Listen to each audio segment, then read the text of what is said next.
Guys, what's going on? This is Matt Stone17 with FantasyBoxBreaks.com. We just got done breaking some playbook 2014, some 2013 Top Supreme. Got some really nice hits, actually. Let me break it down for you real quick. Two nice Texan studs, DeAndre Hopkins, Arian Foster, Andre Johnson. Jersey cards, of course, Andre Johnson is not doing so hot on the Colts. We got Tavon Austin, 1/1 printing plate, 1/1 in the world, magenta. Tavon Austin not doing so bad. He was on bye last week. If he's out there, maybe he might be a nice little speculative ad. You have Jamal Charles. Look at this, baby. Jumbo patch auto. 2/5. Of course, sadly, Jamal Charles. RIP on his 2015 season. Gio Bernard. Boom. Very nice. This is Top Supreme 2013. This is Gio Bernard's rookie quad jersey auto. Numbered 6/10. Very nice. Having himself a good season. Making people kind of forget a little bit of who Jeremy Hill is, right? So what I wanted to do is kind of go over week 6 real quick. We had a video out there to talk a little bit of FanDuel, our daily league picks, and we absolutely crushed it out of the water, blew it out of the water. So I wanted to go over that real quick. With the QBs, we did decent, right? We called Carson Palmer at Pittsburgh. He was definitely not, unusable. Had 18, almost 19 points on FanDuel. We did say Peyton Manning, and Peyton Manning did not have a good game. So, chalk that up for a loss for us.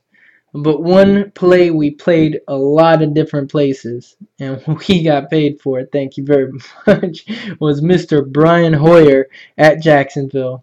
Absolutely going off for 3 touchdowns. 24.22 points on FanDuel. Running backs, again, we crushed it. We went with Arian Foster versus Jacksonville. He had 19.7 points this week. Chris Ivory, we told you to play him against Washington, and he went bonanza for 27.1 points. Matt Forte was very active versus Detroit, 18 points, 18.4 points. And one of our main plays that we told everyone go out and get was LeGarrette Blount, 22.9 points, 2 touchdowns, 1 receiving, 1 rushing, dominating Indy. The other play that we told you not to play, which we were right on, was Charkandrick West out in KC with a pretty nice matchup against Minnesota. But again, he was a buzzy play, kind of a buzzy name. A lot of people up on him because he was so cheap. But we weren't buying in, and we're glad we didn't. Wide receiver, we went with Larry Fitzgerald, who had himself a nice useful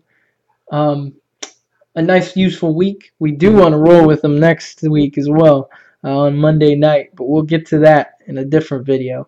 That's 13.3 points. Moncrief caught this beautiful fade on 4th and 1 in the end zone, 15.9 points versus the Patriots. Emmanuel Sanders caught a bomb that got him over the hump as well, 18.9 points. We told you to play him against Cleveland, and he delivered. He is on bye. And our super sleeper pick that we're very proud of, and should definitely be on everybody's radar now and will be, Stefon Diggs went bonanza. I think he had 81 yards in the first quarter. Went 16.4 yards. So, or 16.4 points on FanDuel versus Kansas City. So definitely a nice little pickup there. And I actually picked him up last week on waivers. And again, we're going to be talking some waivers here too. For tight ends, we went with Julius Thomas, who crushed it as well. Jacksonville, their passing game is making everybody useful. Julius Thomas went for a touchdown, 17.3 points on FanDuel. One of the better plays for tight ends for a nice cheap price. Um, Crockett Gilmore, we suggested to play. Actually, to our defense, we suggested him before we knew Steve Smith was going to be in. We definitely thought he was going to be out. Didn't practice all week, and then was very questionable. And went in there and dominated with a broken back. So Crockett Gilmore did not do so well. For the defenses, the Jets. I don't know what happened to the Jets. The Jets were supposed to be tough against Washington. Only 6 points for the Jets. But we did tell you to play the Denver Bronco defense, and they went off for 17 points. So, that's a team to keep rolling with. So we didn't do too bad, right? We did actually very well, especially with the running backs. We will have our Week 7 picks for FanDuel, for DraftKings, for daily leagues for you guys here soon, probably in the next day or two. And, right now, is waiver night. I just wanted to quickly run over some of our Week 7 pickups. We talked about them last week, and I actually, kind of suggested to pick him up. Stefon Diggs, he is going to play at Detroit this week. Detroit, the Motor City Kitties, did pull out a nice little victory where Matt Stafford definitely went off, but still, they let off a lot of points to Chicago, right? Forte had a good receiving game. Alshon Jeffries comes out of nowhere, not playing or practicing for almost a year, right? And he goes for over 150 yards, 140 yards when he went off. Stefon Diggs, again, a nice matchup on turf in Detroit. This guy's good. He is a rookie. I'm not. Let's knock on wood here, but as far as kind of the Odell Beckham pickup in the middle of the season, where Odell Beckham, has a wonderful year last year. Stefon Diggs has 2 games, one with over 80 yards and one well over 120, and absolutely killed it. So he's one of our big pickups if he hasn't been taken. The other one, running back, we're going to go Ronnie Hillman. I'm gonna, again, we do like Starks, over there in Green Bay, and Christine Michael has to be on the radar as well. But Ronnie Hillman, right? We're looking at C.J. Anderson. We're not seeing anything. Ronnie Hillman hardly practiced last week, and with a hamstring, it came in and absolutely dominated Cleveland Browns. Yeah, Cleveland Browns not the toughest run defense, but Ronnie Hillman went off, not C.J. Anderson, and they're starting to see, hey, we can have a running game with Ronnie Hillman, right? And why I like him a little bit more than Starks. Well, Starks has Lacy. Lacy is kind of a staple in Green Bay. He's a little hurt right now. So, yeah, we might give him, he might have a break. But longer term, I think Ronnie Hillman takes a starting job over Starks taking the starting job over Lacy, right? Christine Michael, like I said, is on the radar as well. Don't know what's going on in some changing of the guard over there in Dallas. They had a bye week and decided, hey, let's practice with new guys, taking the first team reps. So Matt Castle isn't at quarterback. Joseph Randall, didn't really do too much wrong, right? He had a good game. I think 2 or 3 touchdowns one game, and didn't cut it. They weren't winning. So they kind of do that sometimes, is they want to switch people around and see what fits. And Christine Michael might be benefit of that. And we actually have hit a nice little rookie patch there. Sorry for the glare, but anyways, Christine Michael could be that guy. That's a total speculative ad. I see it same on the level of kind of that Charkandrick West, right? You might have some timeshare. I don't think Joseph Randall just goes away. I think, but they traded for him for a reason, right? And it looks like they want to see what they have. So you never know what happens with Christine Michael. We'll see. But again, atop our running backs, we do like Ronnie Hillman if he hasn't been taken off. So again, going back to wide receivers, we talked about Stefon Diggs, absolutely killing it, 2 weeks in a row, by a week in between. But Stefon Diggs, electric rookie in Minnesota. I think the only kind of hindrance, one, I think he's going to start. Seems like the coach is already talking him up and saw the production. How can you not start him? I think the only hindrance is this guy, Teddy B. Not he's doing okay. He's doing well. He's getting the job done. I think Stefon Diggs actually helps Teddy B a lot. Maybe they air it out a little bit more because they now have a weapon. Of course, you have Adrian Peterson doing his thing, of course.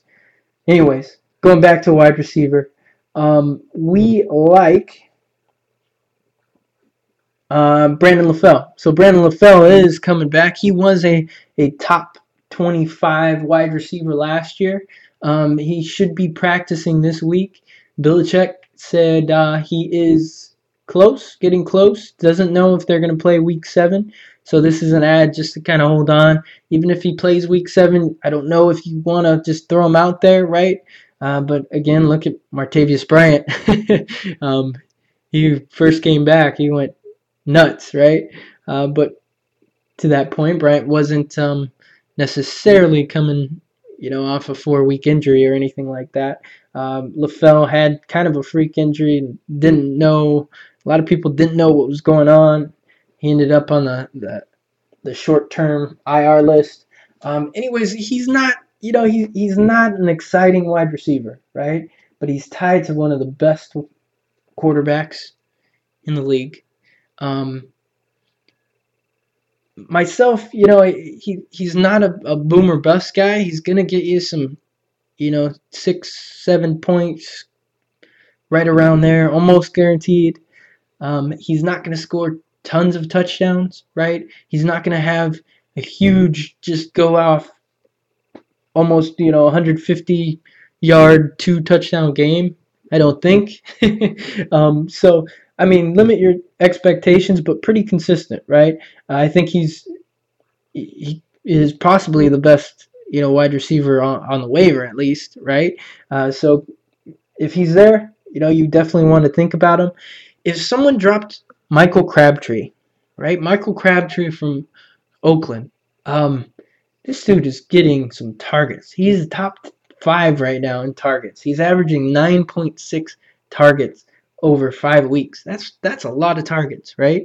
And then his offensive coordinator came out and said, we need to get him the ball even more, which is crazy, right? So the coach wants an increased workload for Michael Crabtree, and he's already getting 9.6 targets.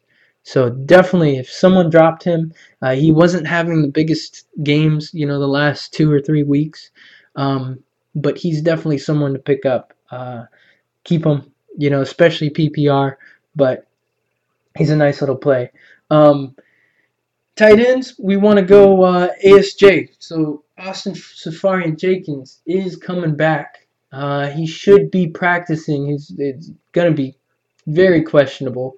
He's saying he's very close, but he'll be questionable for week 7. Might not be playing, but his only full game that he played this year, he went for 110 yards and 2 touchdowns. I do have to say, he didn't have Mike Evans that first game, but now that's enough production to get yourself a pretty high, an upside tight end if he's out there, of course. So ASJ from the Tampa Bay Bucks is definitely a good pick. And at quarterback, we again, if Blake Bortles isn't there, Blake Bortles is having himself a year. He is making himself fantasy relevant. He's making all his wide receivers relevant.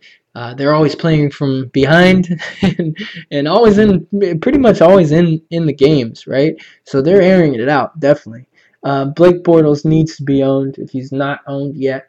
The other play that we definitely want is Brian Hoyer.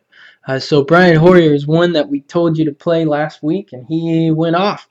He is tied to, again, the number 1 fantasy wide receiver, DeAndre Hopkins. You could just throw it out there, and he's going to catch it, right? Hoyer has a firm grip on. Hoyer has a firm grip on that starting QB spot. So definitely, if you're looking for a bye week filler, or you kind of look in advance a couple weeks, look at your quarterback buys. And Hoyer might be a nice little play. Again, we're putting Bortles a little up a notch over Hoyer, but yeah, absolutely. So anyways, guys, we are going to have, again, a Daily League Plays video out, and this time we kind of learned a little bit. That was kind of the first time we've been doing these videos and audio and whatnot. We'll make sure we're writing as well, all of our picks right underneath. Check out the website, fantasyboxbreaks.com. Check out our Twitter account. I am at Stone17 and at FantasyBoxBreak. Both of those Twitter accounts, we're always retweeting the top latest, injuries, any kind of fantasy news, who's active, who's not active on, Sundays. We are to the minute trying to get all the fantasy relevant news that you need, right? And of course, on Fantasy Box Breaks, we're writing our own articles. We're doing little videos like this, so check us out. We definitely killed week 6 with our FanDuel and Daily League picks. So hopefully you guys are doing well in fantasy. I wish you all the best. I wish you no injuries or nothing to your team.